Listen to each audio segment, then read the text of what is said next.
হাজিরা বোনাস বৃদ্ধিসহ বিভিন্ন দাবিতে গাজীপুর নগরের জিরানী এলাকায় আজ সোমবার দুপুরে একটি তৈরি পোশাক কারখানার শ্রমিকেরা বিক্ষোভ করেছেন। এ সময় তাঁরা কারখানার সামনে চন্দ্রানবীনগর সড়কে অবস্থান নেন। এতে সড়কে যানবাহন চলাচল বন্ধ হয়ে যায়। কারখানার শ্রমিক ও শিল্প পুলিশ সূত্রে জানা যায়, জিরানী এলাকায় রেডিয়াল ইন্টারন্যাশনাল লিমিটেড নামের তৈরি পোশাক কারখানার অবস্থান। গত সপ্তাহে কারখানাটির শ্রমিকেরা হাজিরা বোনাস বৃদ্ধিসহ বিভিন্ন দাবিতে বিক্ষোভ করেন। তখন কারখানা কর্তৃপক্ষ শ্রমিকদের দাবি মেনে নেওয়ার আশ্বাস দেয়, তবে তা বাস্তবায়নে কোনো পদক্ষেপ নেওয়া হয়নি। ওই দাবিতে আজ দুপুরে টিফিনের সময় শ্রমিকেরা কারখানার সামনে অবস্থান নিয়ে বিক্ষোভ শুরু করেন। এক পর্যায়ে উত্তেজিত শ্রমিকেরা কারখানার সামনে চন্দ্রা-নবীনগর সড়ক অবরোধ করেন।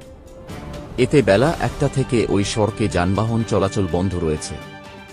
বেলা 2টায় এ প্রতিবেদন লেখার সময় তাদের কর্মসূচি চলছিল।